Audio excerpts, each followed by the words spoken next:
Assalamualaikum warahmatullahi wabarakatuh. Perkenalkan sebelumnya nama saya Muhammad Fikri Haikal dengan NIM E1S1 22110 dari jurusan Informatika Fakultas Teknik Universitas Haloleo. Nah, adapun tujuan dari pembuatan video ini yaitu untuk sedikit membahas terkait jurnal literatur review dengan topik terkait computer vision. Nah, adapun jurnal yang akan saya bahas di sini bisa dilihat judulnya ada analisis komparatif arsitektur deep learning untuk aplikasi computer vision. Jadi dari judulnya kita bisa lihat bahwa jurnal ini akan memfokuskan pembahasan terkait analisa komparatif dari sisi arsitektur deep learningnya. Jadi mungkin untuk di dalam jurnal ini akan kita bahas beberapa metode-metode atau algoritma yang dipakai di deep learning untuk aplikasi computer vision dan kita akan lebih membahas dari sisi arsitekturnya.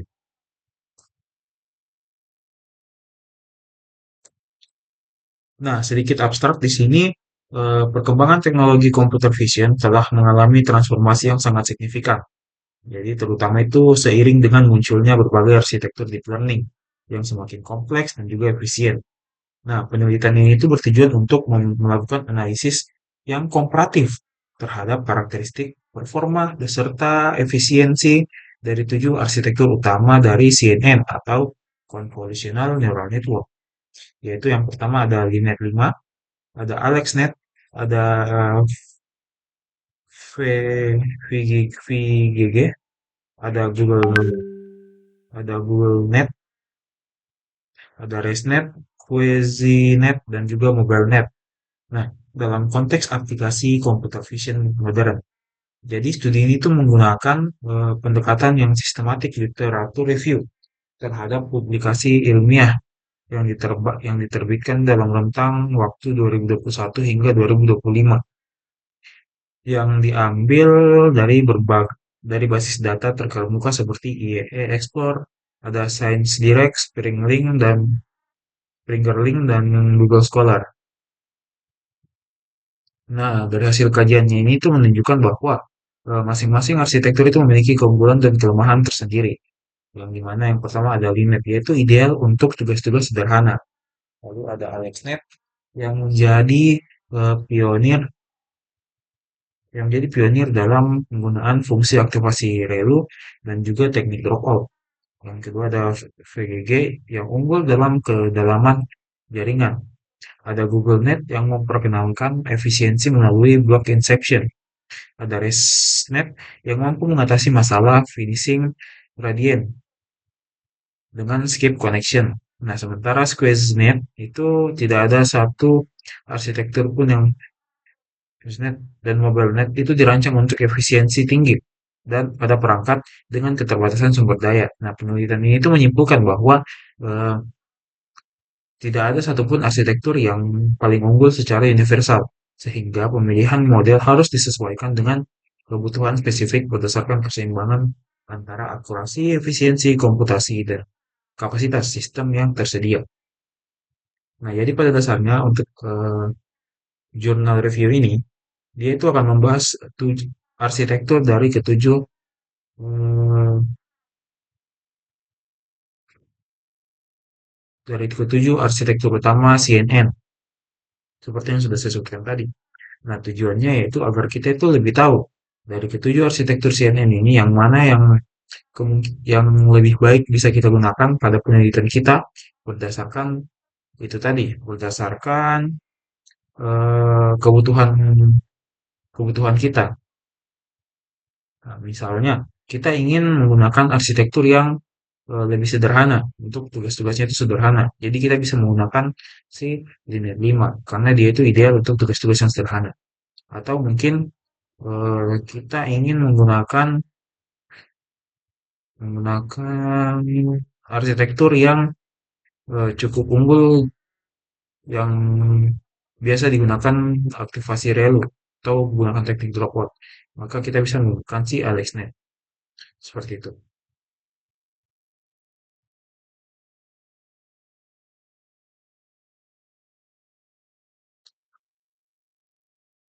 Nah, kita masuk pada metodologi penelitiannya.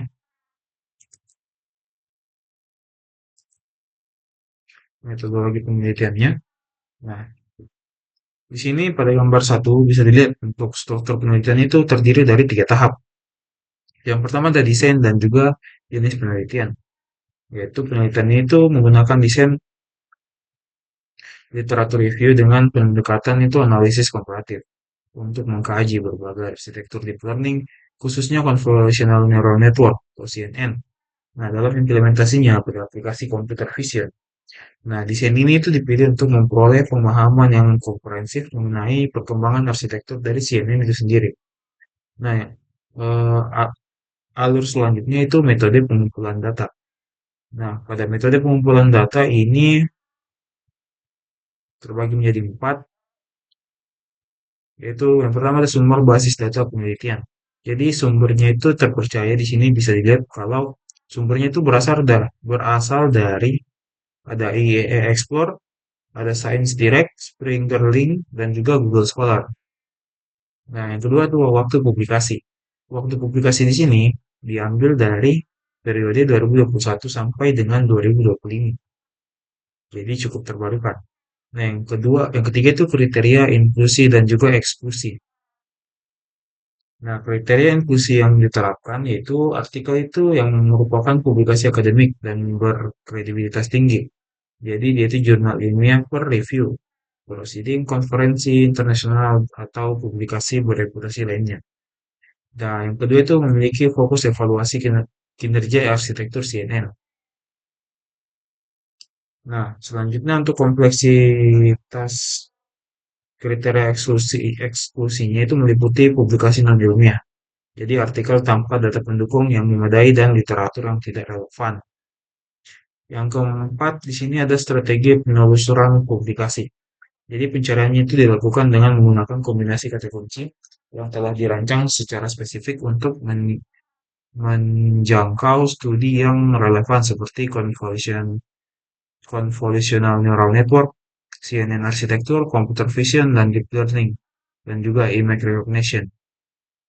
Jadi proses seleksi dilakukan secara bertahap. Yang pertama itu tahap satunya itu ada screening awal, yaitu melakukan screening terhadap judul dan abstrak untuk mengidentifikasi relevansinya. Yang tahap kedua ada pembacaan menyeluruh artikel yang lolos tahap untuk memastikan isi dan cakupan pembahasannya itu benar-benar relevan dengan apa yang kita ingin cari. Nah, yang ketiga ada analisis dan sintesis. Jadi analisis data ini menggunakan pendekatan tematik dengan mengkategorikan literatur berdasarkan jenis arsitektur, metrik evaluasi, dan domain aplikasi. Nah, mungkin kita langsung masuk pada hasil dan pembahasan. Jadi di sini ada karakteristik dan evolusi dari arsitektur CNN.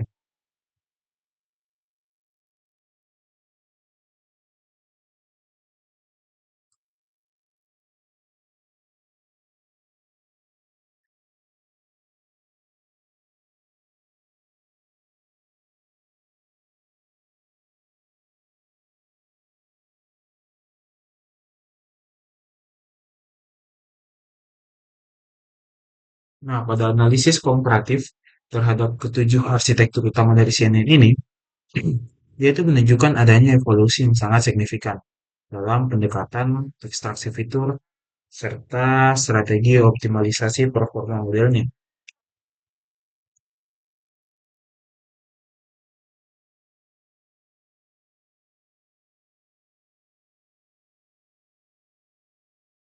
Nah, untuk arsitektur yang pertama kita bahas yang di sini adalah Linet 5, yang dimana si arsitektur ini tuh sudah diperkenalkan sejak tahun 1998, yang hingga kini tuh diakui sebagai arsitektur pionir atau awal dalam bidang pengembangan pola berbasis pembelajaran mendalam. Nah, pada gambar pada gambar 2, Linet 5, yaitu kita bisa melihat bahwa si struktur jaringan yang dimiliki oleh Linet 5 ini relatif sederhana. Jadi dia itu terdiri dari 5 lapisan konvolusi yang diikuti oleh beberapa lapisan fully connected.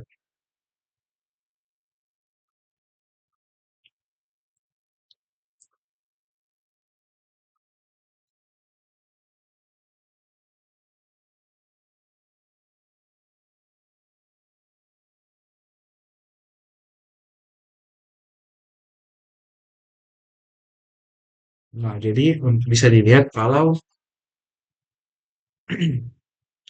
kalau rangkaian struktur dasarnya itu terdiri dari rangkaian yang pertama ada konsolusi, kemudian ada subsampling atau polling, ada kemudian kembali ke konsolusi,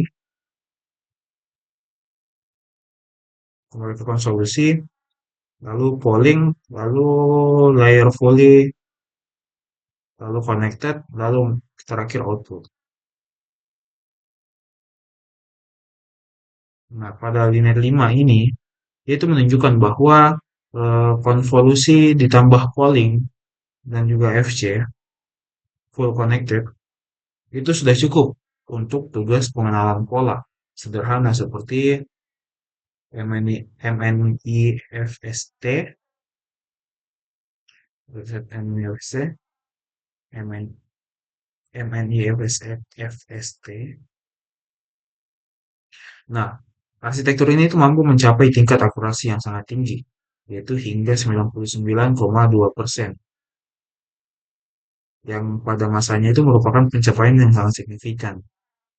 Jadi, keberhasilan si Lenet 5 ini tidak hanya menunjukkan potensi besar dari teknik konvolusi dalam pengolahan citra, tetapi juga menetapkan fondasi teori, fondasi teoritis pada praktis bagi pengembangan arsitektur CNN selanjutnya. Oleh karena itu, mungkin dia juga disebut sebagai arsitektur pionir. Nah, selanjutnya di sini ada AlexNet.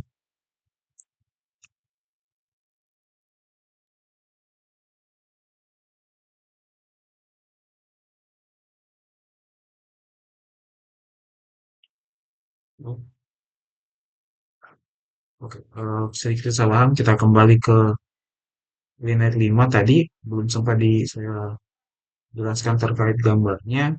Jadi gambar linear 5 ini, dia itu menampilkan kotak-kotak berlapis yang merepresentasikan fitur maps pada tiap tahap. Jadi yang pertama itu kotak berukuran besar, yang ini dia itu berlaku sebagai input. Lalu kotak kecil untuk hasil konvolusinya itu yang ini, dan kotak kecil selanjutnya itu untuk ukuran pollingnya, untuk pollingnya. Nah, panah itu menunjukkan arah aliran data forwardnya. Nah, sedangkan angka di samping kotak atau garis, angka yang ini, dia itu menunjukkan ukuran dari si peta fitur atau ukuran karnel.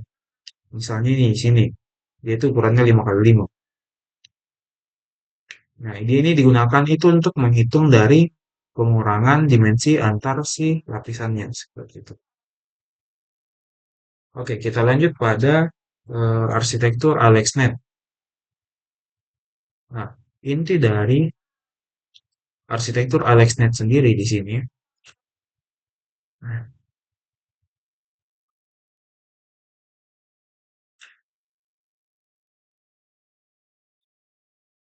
Nah, inti dari AlexNet sendiri dia itu adalah titik balik dari si modern CNN. Kedal kedalaman kedalamannya itu sedang, yaitu sekitar 8 lapisan layer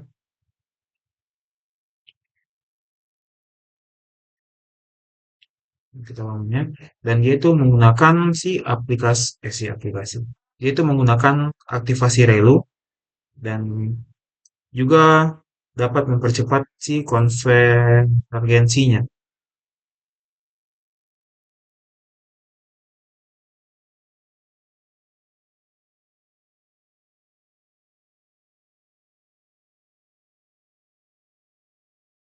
Nah, pada jurnal ini disebutkan bahwa si AlexNet ini dia itu memakai inputan berukuran 224 dikali 224 kali 3 dan juga ada 60 juta parameter.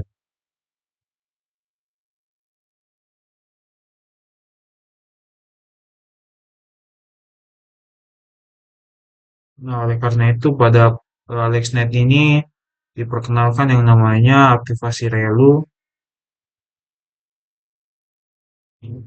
dan juga teknik dropout agar membantu dalam komputasinya.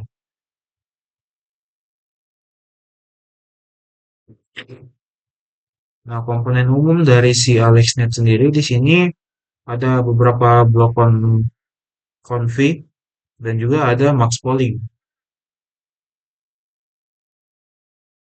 Max polling di awal itu ekstraksi fitur spesial tingkat rendah sampai ke tinggi. Nah, untuk si layernya itu layernya fully connected di akhir. Jadi dia itu representasi dari global ke klasifikasi. Dan juga ada dropout pada FC full connected untuk si regulasi. Dan juga relu sebagai aktivasi utama. Nah, pada gambar 3 ini AlexNet, itu ada diagram AlexNet yang menunjukkan beberapa blok konvolusi ini bertumpuk pada kotak bertingkat. Yang kemudian itu diratakan atau flatten menuju beberapa kotak full connected, FC6, FC7, dan FC8.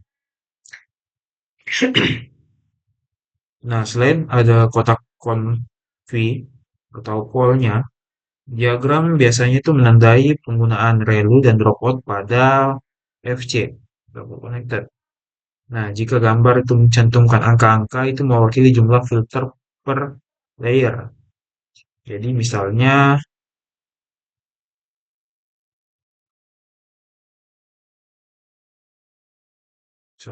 di sini 96, 256, 384, 384, 256. Ini tuh mewakili si jumlah filter per layarnya. Dan untuk yang ini tuh 227, 227 itu ukuran kernelnya. Seperti itu untuk si AlexNet. Nah, selanjutnya kita bahas terkait VGG. VGG.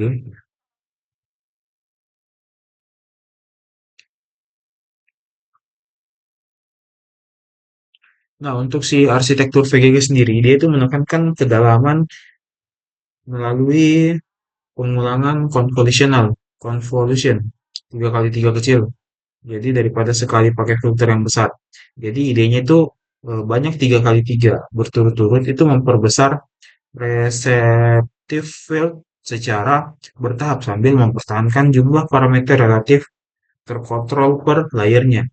Jadi VGG 16:19 populer sebagai baseline karena representasi fiturnya itu yang kuat meski modelnya itu sangat besar. Jadi si VGG 16 itu kurang lebih sama dengan 138 juta per parameter. Nah, pada gambar di sini bisa kita lihat bahwa beberapa blok konvolusi itu bertumpuk untuk setiap kotak kecilnya. Hmm.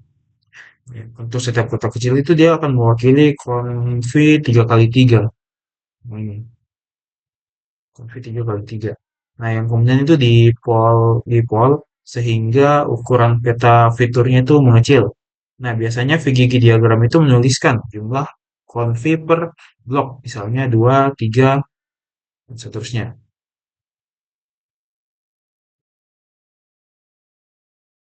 Nah, dan diakhiri itu oleh kotak FC yang besar, yang ini, yang dimana dia itu akan membantu pembaca melihat pola deep but homogeneous, desain dari VGG.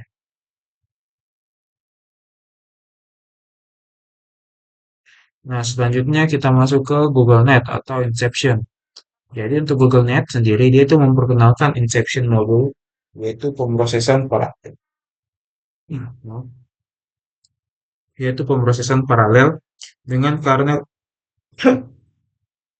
dengan kernel berukuran berbeda, yaitu 1 kali 1, 3 kali 3, 5 kali 5, plus branch pollingnya. Nah, kemudian hasilnya itu dia concurrent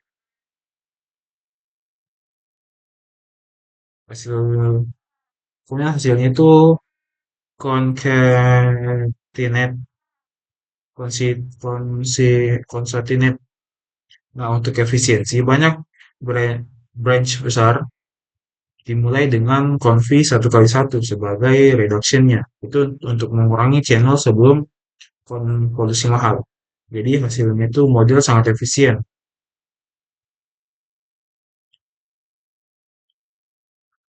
walaupun menggunakan 4 juta parameter.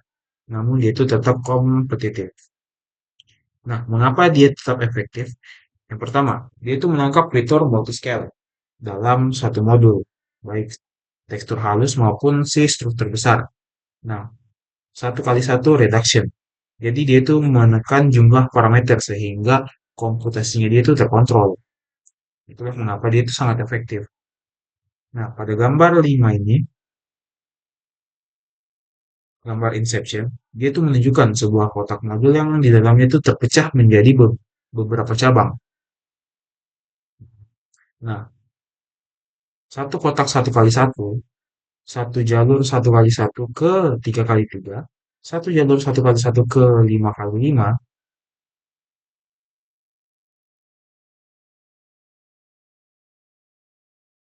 5 kali 5 dan satu jalur polling ke 1 kali 1. Lalu semua outputnya itu digabungkan. Pada gambar itu biasanya tercantum ukuran kernelnya dan juga jumlah fitur di setiap cabang. Jadi kita bisa melihat itu untuk memahami beberapa banyak dimensi yang digabung inception-nya.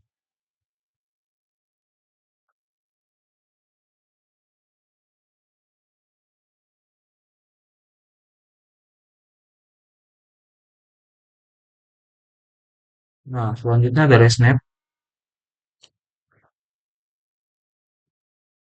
Nah, si ResNet adalah arsitektur yang mengatasi masalah vanishing gradient dengan skip connection atau shortcutnya yang menambahkan input awal ke output blok belajar. Jadi outputnya itu sama dengan fx tambah x. Nah, ini tuh untuk memungkinkan pelatihan jaringan sangat dalam, yaitu 50,101,152 lapisan. Jadi dia itu tanpa degradasi performa. Nah, jurnal menyebut si ResNet 50 ini mencapai akurasi tinggi dan trainingnya itu relatif dan lebih cepat dibandingkan VGG untuk kedalaman yang setara. Jadi untuk varian bloknya, dia itu ada dua varian blok. Yang pertama ada basic block, yaitu dua config untuk arsitektur dangkal ditambah identity shortcutnya. Yang kedua ada bottleneck block, yaitu 1 kali 1 ke 3 kali 3, lalu 1 kali 1 ke kembali ke 1 kali 1, yaitu untuk mengurangi kemudian memulihkan dimensinya yang digunakan di ResNet min 50 101 per 125.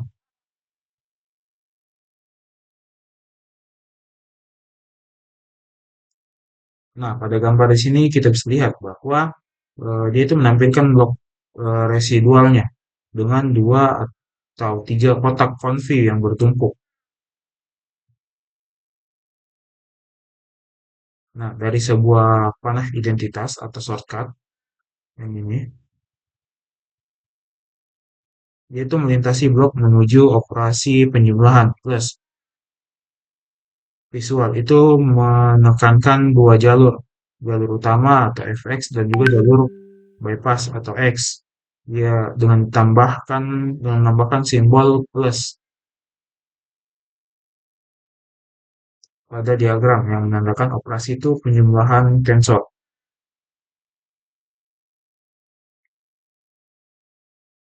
Nah, yang terakhir ada SqueezeNet.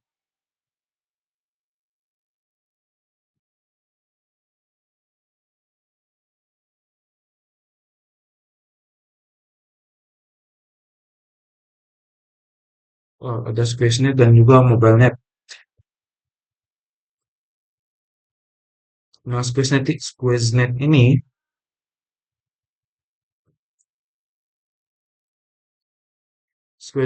dia itu dirancang untuk meminimalkan parameter tanpa kehilangan banyak akurasi.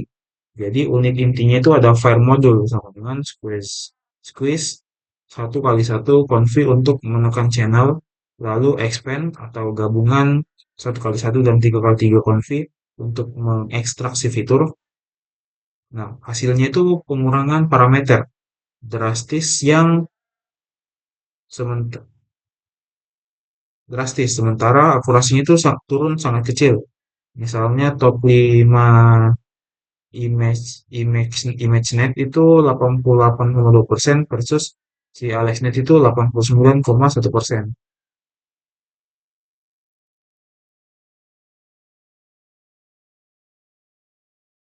Nah, pada gambar 7A di sini, ini ada diagram file module yang menunjukkan kotak atau squeeze-nya itu 1 kali 1 yang diikuti oleh dua cabang, expand, itu 1 kali 1 dan 3 kali 3 yang hasilnya itu digabungkan. Gambar biasanya itu menulis jumlah filter pada tiap bagian hingga terlihat beberapa banyak channel yang dikecilkan atau diperluas.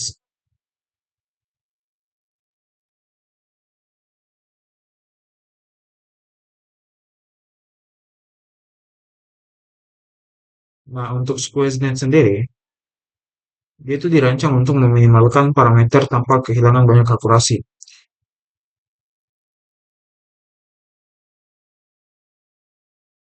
Oh, sorry. Untuk MobileNet sendiri, MobileNet V1, dia itu mengutamakan efisiensi untuk mobile edge dengan di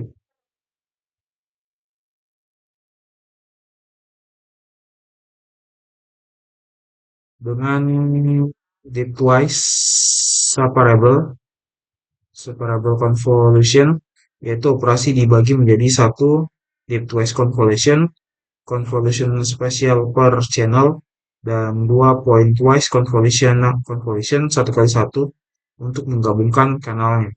Nah, pemisahan ini tuh memangkas flow S dan parameter signifikan. Jadi MobileNet V1 itu contohnya 4,2 juta parameter dan juga 569 MF flop S konfigurasi dasarnya.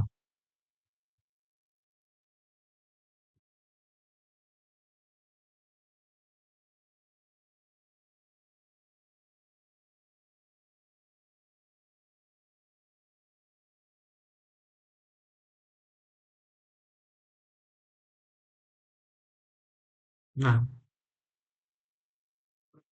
itulah tadi pembahasan terkait ketujuh arsitektur dari Convolutional Neural Network atau CNN. Nah, selanjutnya kita akan analisis komparatif dan juga trade-off utama dari si jurnal. Nah, berdasarkan yang saya pahami dari jurnal ini tuh menekan bahwa tidak ada arsitektur yang terbaik. Dia itu universal. Pemilihannya itu tergantung dari kombinasi, seperti akurat yang kita butuhkan, keterbatasan hardware, memori atau VPS yang kita miliki, dan juga sifat tugas. Misalnya kita disuruh buat klasifikasi, deteksi, ataupun segmentasi. Nah, intinya seperti ini. Eh, Misal, server cloud itu tidak ada batasan sumber daya, itu kita bisa gunakan ResNet karena ResNet atau FGG karena dia itu kinerjanya itu operasinya sangat tinggi. Nah, selanjutnya apabila mobile edge dan juga real time, kita itu bisa gunakan MobileNet atau SquareNet karena dia itu efisiensi, parameter, dan juga inferensinya itu cepat. Nah, selanjutnya jika kita ingin melakukan deteksi multiscale atau objek ukuran yang bervariasi, maka arsitektur Inception atau Google Net itu efektif karena dia itu multi kernel.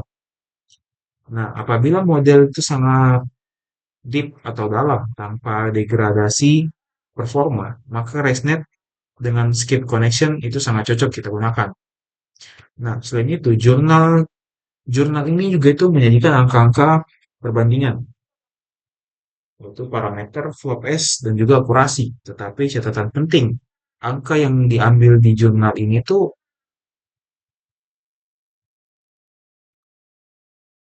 per jurnal itu berbeda-beda. Jadi setupnya itu berbeda. Sehingga perbandingan langsung itu rentan terhadap bias. Nah, jurnal ini tuh juga eh, menggunakan triangulasi untuk menambahkan reliabilitas, namun tidak melakukan benchmark terkontrol tunggal. Nah, apa yang menjadi kekuatan dari jurnal ini itu yang pertama dia itu up to date.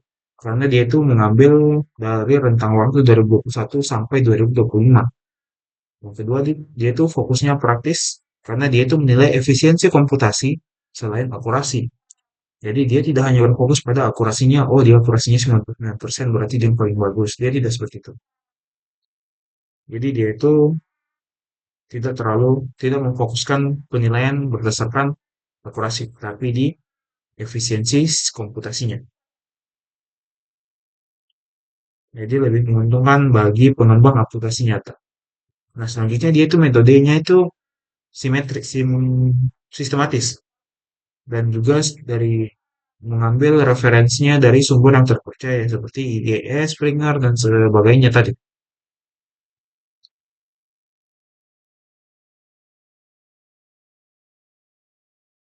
Namun, berdasarkan materi yang sudah saya paparkan tadi, ada beberapa keterbatasan dari jurnal ini. Yang pertama itu cakupan arsitekturnya itu saya rasa cukup terbatas. Karena jurnal ini tuh hanya membandingkan 7 arsitektur yang klasik. Nah, beberapa arsitektur modern penting, misalnya kayak DenseNet, AfficientNet, Vision Transformer seperti Fit, Swin, dan juga varian-varian terbaru dari MobileNet, itu disebut tapi tidak dianalisis secara kuantitatif. Itu mengurangi relevansi untuk studi ke depannya. Yang kedepannya itu membahas banyak tentang si efficiency net atau fit. Nah, selanjutnya ada perbandingan angka lintas studinya itu akurasi parameter atau flow testnya itu dikutip dari studi yang berbeda. Jadi konfigurasi processing metrik top 1 versus top 5 mungkin itu tidak konsisten. Jadi jurnal tidak melakukan eksperimen ulang atau rebenchmark pada satu lingkungan yang seragam. Maka perbandingan kuantitatif rentan misinterpretasi.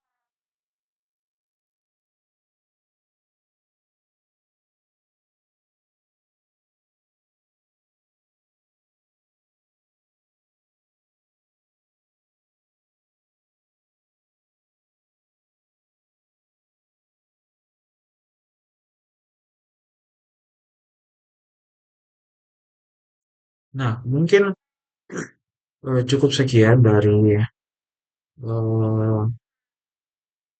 video yang saya buat terkait penjelasan dari studi literatur review, jurnal studi literatur review dengan topik pokok pembahasan computer vision, computer vision.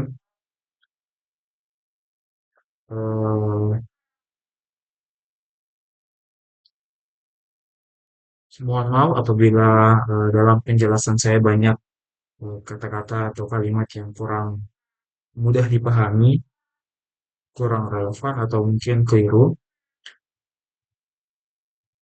Dan juga saya sadar bahwa untuk penjelasan saya sangat banyak kekurangan di dalamnya. Maka dari itu saya ucapkan mohon maaf sebesar-besarnya apabila ada kesalah kata, salah paham. Mungkin itu saja penjelasan pemaparan tugas dari saya. Kurang dan lebihnya mohon dimaafkan. Wabillahi taufiq wal hidayah. Wassalamualaikum warahmatullahi wabarakatuh.